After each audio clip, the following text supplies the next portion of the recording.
There's so many different people who's doing so many different things. That's my brother right there, Jay Johnson. Hello. All right. Thank you for coming. All right. And basically, we just need to get on the grind and support each other in different facets. I'm the type of person, whoever I become family with, I want to bring with me. Now, I'm forming an organization, not an organization. Surfacing TV is a television show that I was doing in the Bronx, in Brooklyn, Queens, but because I couldn't afford it, I canceled it. But now I'm doing a website for this thing where everybody, and plus I had to pay for advertising. I couldn't advertise, so forth and so on. So now I have no restriction on what I do with this particular thing. So if Brother Moon has a message, or if you have a business, beauty salon, these are the things that my wife and I, Chisholm and some other teams, I even want Josh to be down as one of my hosts. All right? When we could talk about young people stuff.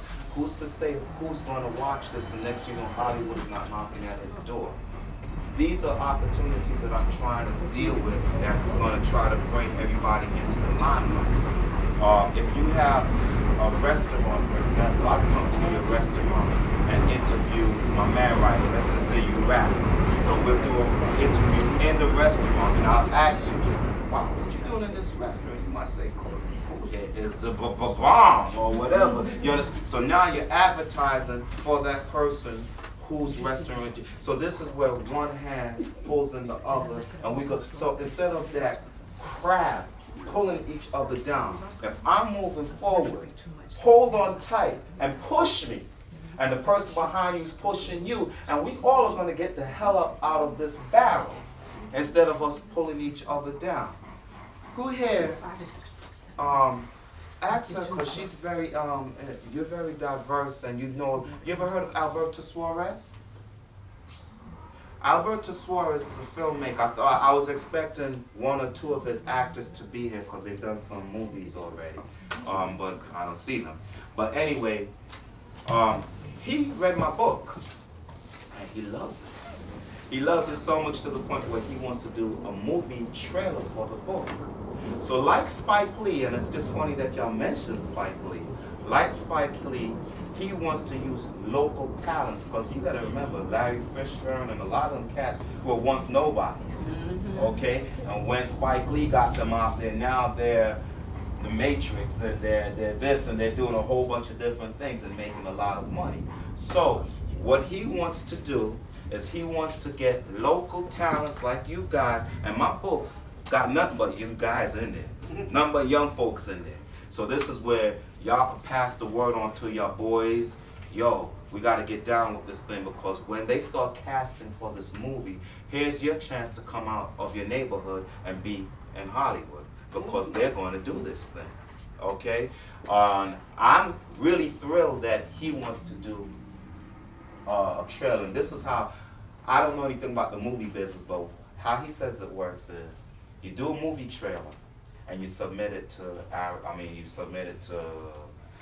Maramix or either MGM or Universal or Columbia, whatever. And if they like it, then they actually come up with the $1 billion budget or the $1 million, or whatever it is, and they get everything together and they make the movie. So it's kind of like you pitching something, but you're making it into like just a half-an-hour movie or a trailer. That way they'll get an idea of what this movie can really be like with their backing behind it. So this is what he wants to do, but with the options that he has, he'll be the person who's directing the movie. He'll be the person who is going to do the casting or hire the casters to pull in these people. And all he wants to do is use local talent. He wants to use you guys, okay? And I'm thrilled about that because I have a record label, okay? I deal with the music. I got cats in here that probably got some off the wall rap that would fit a scene in this particular book. If it becomes a movie, that this is your time to shine. So it don't have to be you got to be an actor. You could be a writer. You could be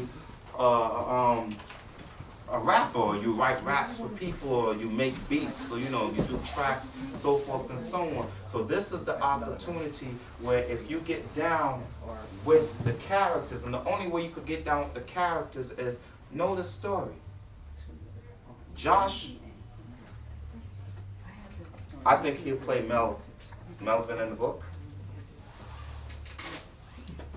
because of his whole persona, the way he acts. I've known him from he was this small, and he's got that you know, that kind of thing, you know. So you'll be the perfect Melvin, but in order for you to be the perfect Melvin, you have to know what Melvin is doing in the book. You got to see where he's thinking and the trials and tribulations that he went through. You understand? So everybody has an opportunity, and I'm trying to promote. You can have a barbershop, yo. If you got a barbershop, I'll come to your barbershop, and I'll do whatever it is that I have to do in your barbershop, promoting what I'm doing, but at the same token, I'm promoting what you're doing. It's all about one hand washes the other, and all I'm trying to do is involve my community, because I give a damn. I can't speak for nobody else except for me. I do give a damn. I love all of y'all. You've been on the bus. How many times I tell you pull your pants up, Josh? No, I'm calling my like that. How many times have I gotten into situations where if an MTA undercover personnel was on my bus, I could have lost my job, because I would tell people, yo, pull your damn pants up, or stop attacking the Mexicans, because it's always something, but you jobless, or you begging for a ride, or you doing this. I say this like when the cats are walking through the back of my bus. You was on the bus the other day when I spoke to that young lady who, as big as she was and as empty as my bus is, how she think I couldn't see her walking through the back of the bus? And what did I do? I just called her to the front and said, don't do that no more, because if an undercover cop is on the bus, now you're getting in a whole bunch of trouble for over $2.25, and maybe you would have got a free ride and a transfer if you would have just came to the front and talked to me. Save yourself the embarrassment, save yourself the time. And then the last thing, I'm going to tell you all right now, Josh, it wasn't Josh, but it was someone in your class range, okay? A few years ago, this kid's about 16 years old. A whole bunch of cats at Southern Boulevard and Hunts Point snuck on the back of my bus. And this one particular person, he comes to the front and he says, he has a slice of pizza in his hand, and he says, listen, Mr. Bus Driver, I was going to sneak on like everybody else, but you know what? I bought a slice of pizza, so all right, come by. And I told him, because he was so real, I could be 150 years old and he could be 130. If I'm driving the bus, no matter where I'm driving, he's got a free ride because of the respect. But what made it better is about 2 weeks later, this cat came on the bus with a slice of pizza and a 50-cent soda and said, this is for you, and put it in my hand. And I told him his whole family could ride my bus. You understand? Because I don't get that from young cats these days anymore. It's amazing when I come across. So all I'm trying to say is, when you go someplace, if someone wait for you or do something for you, all you gotta say is a simple thank you. You will be surprised what a thank you could do for your life. Because me, you say thank you to me anytime I see you, yo, Fab, come on. You good. Do I? But you got to be courteous with me. But if you're going to take me for granted and play my intelligence, get the hell off the bus. That's how I am. So being courteous and being respectful, not only to the elders, but to yourselves. And just like my man said in that rap, yo, pull your pants up. There's no need for that. Seriously. I mean, you're going to outgrow it sooner or later. And what's scary is there's cats my age and older who's wearing their pants down to here too. And that scares the hell out of me. I don't know if anybody knows this, but that style originated from jail. If you were in jail, they didn't give you a belt, so you had no way to keep your pants up. So most of those thugs, you call them, they took this style out of jail. And they started wearing their pants outside. So it's really a jail look. Well, It's a stupid look. Good job. huh? It's stupid. You gotta go? Okay, Josh. I love you, man. You know, we're gonna talk. Next Saturday. What's happening next Saturday? I'm not here next Saturday. But listen. Yeah, but you can support the Hold on, bookstore. Yeah, come on, y'all. Chisholm, I've been saying that I call that design advertisement. Come on, y'all. Movie's gonna come on. Get down with the book. Y'all got the flyer? I go by here, right? Go by here, right? Yes, Miss Laverne has hers. But She want another picture. Back in I've seen position you before. or You tried on change my bus a position. couple of times. Mix it I've up. seen you. I recognize your face. Are you in the picture? Are you in the picture? I'm not. For posterity. All right. So if y'all ain't pick up your book, check out the flyer. All right. When y'all get a chance, check it out. And if you rap, if you're into music, whatever it is, I love y'all. Simple as that. All right. Thanks for coming through. Stay up. All right. Be good. All right. Love you. Pete, text me. Yeah, all right, Josh. Okay. You guys stay safe. Thanks for coming. Good night, everybody. Good night. Good night. Okay. Could you come down, Erica? Please come up here, man.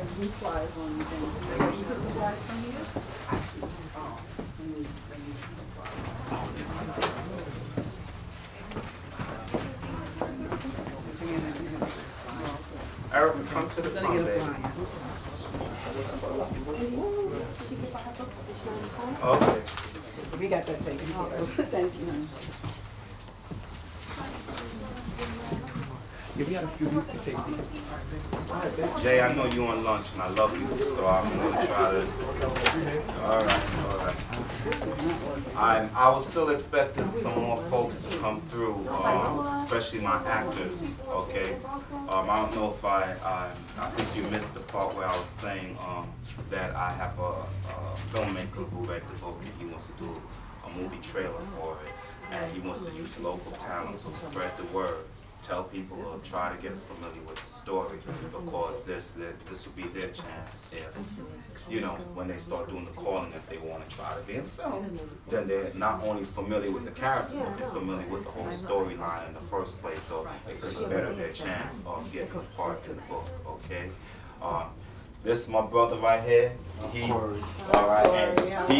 been riding my bus since I started driving, I think, you know. At least on the 6th line, you know, picking them up. Erica is not only my sister through my neighborhood, but Bayside High School. I mean, we you know, this is my little girl right here. And Erica, what I wanted to do, like I said, I was hoping there was more people here because I kind of wanted you, from your own words. I mean, Israel already did it, but I kind of wanted, you read the book, you finished it, and I kind of wanted you to explain to those who are here what it was about that book that got you liking it or loving it to the point where you'd recommend it to somebody else. Well, I like the characters. I like the fact that it's set, you know, not today, but in the, you know, in the future. So it was, I don't even know how to explain it. I really did like the characters. I liked the fact that we could have intelligent black people in the book. What I wasn't really crazy about was the fact that the brothers were womanizers. It kind of bothered me to a certain extent due to the fact that they had such a strong father figure, you know, when they were growing up, or, you know, at least in those initial years. Right. And then the fact that, you know, they went from this one to this one to this one. And not saying that it doesn't happen, because it does happen. I understand that. But I just thought that they would have more of a, right, I thought they would have more stability because of what they saw and because they enjoyed what they had, what their parents had together, and I figured that they would be looking more for that, as opposed to the woman to woman to woman, right? And I I understood that the women loved him, but I just, and I know it's real, it happens every day, but I figured that at least one or two of them would have the strength enough to break away from him and say, okay, this is what you want to do, and I accept that, but I can't stay in your world when you're, when you're going to continue to do what it is that you want to do. So I kind of, that kind of, but again, very interesting. I did enjoy it. I thought that the characters, were very well thought out. I liked, again, the fact that they were extremely intelligent and the fact that, because, especially, his younger sister, right, she just was, I like the fact that she could, she was willing to take care of her family and do, what needed to be done. I know y'all are out there on the forefront, but I'm going to sit back here and I'm going to take care of everything else that needs to be taken care of. So I like that. I like that about her. And like I said, I thought it was very interesting. I really, I thought the characters were well thought out. And I enjoyed the book. Overall, I really enjoyed the book. Okay, cool. All right, thank you. Okay, I wanted to promote two people, one person, well, two persons weren't here, but one just stepped in. Once again, I'm about promoting everybody, okay? And I have, do you remember Bonetta from Bayside? She had that lip. All right. She and a couple of her partners, they wrote a book called Cheers to Your Success, which will be released March 26th. I'm going to be advocating for her because, again, I'm about family and I'm about support. It ain't all about what Peter Chisholm is doing, but it's about what everybody is doing. And if I can help, I can help. So, I know I'm going to be throwing this video up on Facebook, so that's why I'm mentioning it that way. She can use it and let everybody know she's coming out with her book, okay? One of my inspirations besides my kids that even got me into writing a book, Alfred C. Hollins. Could you stand up for a second, please? In fact, come up here for a second. I know I'm putting you on the spot. Ladies and gentlemen, this is Alfred C. Hollins, okay? And he wrote many books that has not been out yet, okay? But he has given me the opportunity to read them. His books is off the goddamn chain. You hear? And because of him, he made me take a look at myself and like, I'm gonna try to do things the way Al does it. And he utilized his time in a way where this is how I'm able to get my books out while I'm driving the bus. You see me jotting stuff down, I'm writing. And then later on I put it into the computer. And Al, he's been not only an inspiration, but he's backed me up with my Roy Del Records endeavors, Surface and TV. He's been a guest on Surface and TV, and I love you. Thank you for coming. Thank you. I don't take any credit. He's talented. Sit over here, because that's what you want. All right. So basically, like I said, I'm trying to do a lot of stuff. JJ, I wouldn't even say he's my dad. He's like my brother, okay, because he's a young man in his heart. So I don't see nothing senior about him. I see a young man. Yeah, you're the seniors, though. Don't let the gray hair fool you. See that?